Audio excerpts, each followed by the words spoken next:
Shalom, salam jumpa dalam renungan harian kita Senin 30 Agustus 2021. Bacaan-bacaan suci yang menjadi kekuatan kita hari ini.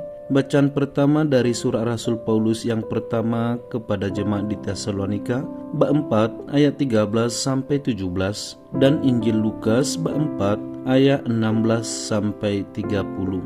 Saudara-saudariku yang terkasih, pertanyaan yang paling mendasar untuk hidup adalah bahwa hidup itu tujuannya apa? Tujuannya adalah mati. Mengapa mati menjadi tujuan dari hidup itu? Karena mati adalah proses yang harus dilalui, proses yang harus diterima, proses yang harus terjadi sebagai konsekuensi dari hidup itu sendiri. Barangkali akhir-akhir ini soal berita kematian tidak sesuatu yang asing lagi atau jarang kita dengar.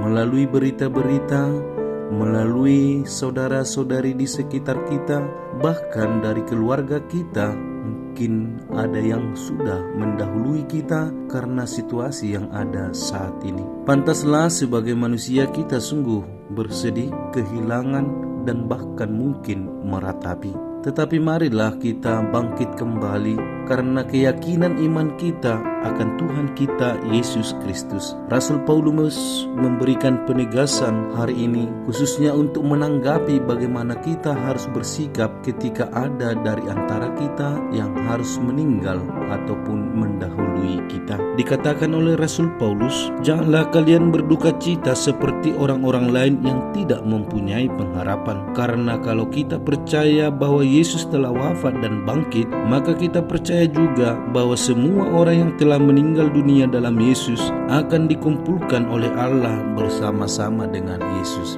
Di mana letak sukacita kita kalaupun kita berbicara di dalam iman tentang kematian itu? Sukacitanya adalah bahwa mereka mati bukan sia-sia, atau mereka mati tidak berhenti di dalam kematian, tetapi di dalam pengharapan akan iman mereka akan hidup dan bangkit untuk mengalami hidup yang kekal sebagaimana yang sudah dijanjikan oleh Tuhan. Itulah kiranya sukacita dari perjalanan hidup iman kita yang ditandai dengan kematian itu sendiri. Saudara-saudariku yang terkasih dalam nama Tuhan kita Yesus Kristus, maka kita semua juga akan mengakhiri perjalanan hidup kita. Soal kapan waktu itu akan terjadi, kita tak satu pun yang tahu.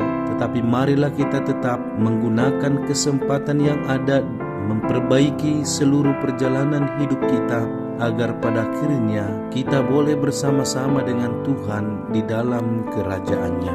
Dan pada kesempatan ini kita doakan saudara-saudari kita yang sudah lebih dahulu berpulang ke hadirat Tuhan. Semoga kerahiman dan belas kasih Tuhan mengampuni dosa kehidupan mereka, agar dilayakkan dan dikuduskan untuk memperoleh kehidupan yang kekal. Shalom, salam kasih, Tuhan memberkati.